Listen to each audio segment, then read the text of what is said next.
mutilation, decapitation, torture. Does that sound entertaining? More blood than a blood bank. Have we got your attention?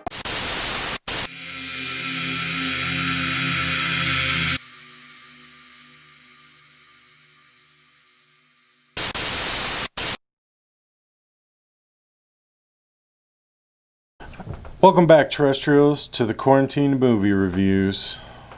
In this episode, we're doing 1975's Rocky Horror Picture Show. But by night I'm one hell of a lover. I'm just a sweet transvestite from transsexual Transylvania. It's a musical horror. The director is Jim Sharman. Yeah. Budget was $1.4 million, and it made $140 million. The cast, the important people, of course: Tim Curry as Dr. Frankenfurter, Richard O'Brien as RIFF, Susan Sarandon as Janet, Barry Bostwick as Brad. And that's about all you need to really know. Give or take, yep. A newly engaged couple have a flat tire in the middle of nowhere during a bad storm, and they find themselves at the bizarre home of Dr. Frankenfurter. And then the movie starts. Basically, where Frankenfurter's trying to create a man. Yes, that is also in there. Yeah. So that's the plot line. Let's get into it. I'll let you kick this one off. Yeah. This is great. This is a great movie. Bar none. Tim Curry is the whole fucking show. Yes. Thanks for joining us at Quarantine. No, it's literally that's the end. Tim Curry's the man. Yeah. He's a beast of creation when it comes to this character of Frankenfurter. He originally played it on the play, and then when they did the movie, he just reprised the role, but he just amped that shit up to 11. It's great. It's great. Everything about this is great. The music numbers really just kind of get lost sometimes. I mean, they're great music numbers, but it doesn't enhance nor does it neglect from the performances of the actors themselves. Tim Curry's a beast, and he's amazing. All right. Yeah. Everything about him in this movie is just, it's cool. All his dialogue is these quick lines that are just meant to, like, make his character better, in my opinion. Like, there's never a slow moment. He's always on 11. So, but yeah, what did you think of the movie? If you watched last week's episode, which I doubt you did, when we picked this from the bucket, I said I was going to lose friends over this because I don't get this movie. I'm sticking to that. I do not understand this movie. I watched it. I even enjoyed it. I just don't get it. And it's not that I think that it's a bad movie. I think it's a good movie. I don't get the obsessive craze to this movie. If you talk to somebody who absolutely loves this movie and you say, you're liable to get punched in the face. The musical numbers were all fine. They were good. The plot line itself is an interesting plot line. I enjoy it. I think my biggest qualm with this movie is I don't care about musicals. I don't like musicals outside of the few. If this was just a straightforward movie with no musical numbers in it, I think I would give this like more praise than I'm willing to do without. Like it you feel it bogs it down to where musical number and brain's turning off. I definitely, this time especially, paid a lot more attention to the musical number because there are certain aspects of the plot that are being explained. Mm-hmm. There are definitely more, it moves the story along more. They're not singing for no reason, I guess. But yeah. Yeah. I mean, it takes me out of the movie because nobody walks around and sings in real fucking life. So, it's hard for me to get into a movie and be like, okay, this couple just had car trouble. Now they're at this mad scientist house. And wait, what? Why are they singing? Yeah. Oh, okay, cool. Now this guy, he's built his own prototype human to bang. Oh, why are they singing? Like, it's hard for me to dive into it because of all the singing. Yeah. No, I mean, that's understandable. The musical, I do know that there are a lot of people who it completely wish-washes them and stuff. Me, like I said, I really, like, does the music numbers move the story forward? Not really, but it does just...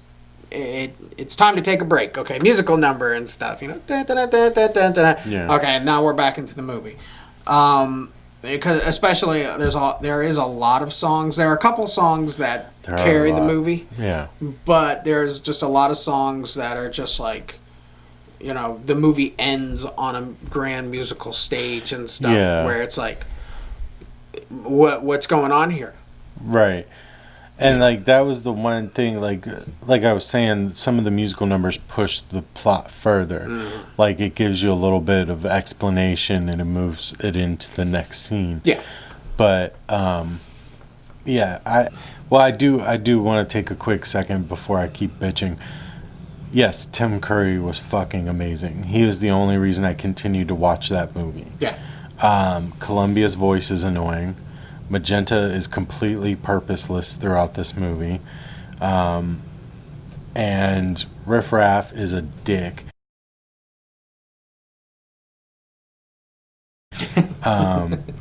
Brad, all I could think when I saw Brad, or wait, what's his name?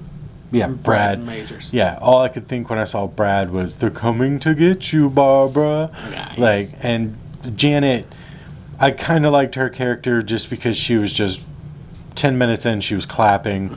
20 minutes in, she's singing along. She just really didn't put up a fight. She was just kind of doughy-eyed and along for the role. Yeah. But Tim Curry nailed his role. He carried the movie. He is the reason I finished the movie. So I just want to take a second to give my credit to Tim Curry for this one. Yeah. I do like that, though. I want a shirt that says Riff Raff was a dick. I mean, it was a dick. He had no reason to do that to Rocky whatsoever. Well, Frankfurter, not Rocky. Are you talking about Rocky or Frankfurter? No, I'm talking about when Riff Raff sneaks into the bedroom with all the candles and he's just like He was just pissed. He was, you never liked me. Why? He just don't do that. Go clean something. That's like, what he yelled at Frankfurter. You never liked me. But yeah, I think that all of those points are understandable. I mean, I think, Brad Majors is supposed to be playing that, that nerd. He says, gosh darn it, you know. But he is the most transformed character, where he starts out as something different than he ends up completely. Like, he starts out as that nerd who's proud and, what am I looking for here? That he's a white milk, white bread type of, square kind of guy, yeah. Like just 50s American guy. Yeah. And by the end, he's in lingerie. I thought that was more of like a spell, like a potion spell type situation as to why they were doing that. It doesn't matter either way. Yeah. Good man. Way. He might have liked it. Yeah, Riff Raff was a dick. Yeah, he was a dick. He was a dick, yeah. Got anything else? No. I mean, outside of, well, I can do that one with the star ratings. Though. Yeah. So, no. Okay. But, yeah, I think this movie really talks about the 60s sexual revolution. This is 75 when it came out, so I mean, it's like 5 years after that. And it really just said, okay, you want a revolution? Here's everything. They throw everything on the block. Say, here, there it is. And I think that's why the movie is so like impactful of its time. It's so new, and it's on the silver screen for all the squares to see. Yeah. And they're going, "Oh my God, I can't." Tim Curry, what is he doing? And, Yeah. I mean, for that, I definitely give it praise for what it's done for, making people feel like they don't need to hide who they are and stuff like that. Of course. Like, that whole side of it, more power to the movie. But as a movie in general, I just fucking... Riff Raff's a dick. The Riff Raff's a dick. Just like, you need to put that up on the camera. Just Riff Raff's a dick. That'll be our new phrase for crap we don't like and stuff. Just Riff Raff's a dick. So, but yeah. Other than that, there's not much to talk about this movie. In my opinion, I would rather people go see it than listen to us. Compared to what we normally do. Just go watch it. It's great. Yeah. There are different opinions. And by the logic of this movie, you will already know all the lyrics to all these songs. Yes. Because everybody in the scene just knows the fucking lyrics to everything. Even though they've never been performed before, they've never heard them. Music starts, they just know it. They just sing it. So It's just a jump to the left. yeah. Fuck that guy. Fuck that narrator guy. He is my biggest problem with this movie. I'm not a fucking child. You don't need to tell me what's going on in this movie. Shut the fuck up and play the movie. That's the role of a narrator. No. He was smuggy about it. I would like, if I may, to take you on a strange journey. Like, you watch that movie and you watch a scene where Brad and Janet, they might get married next or they're engaged or whatever, and then this narrator is sitting in some douchebag office/library and he goes, Brad and Janet are now married. I wonder what will occur after this.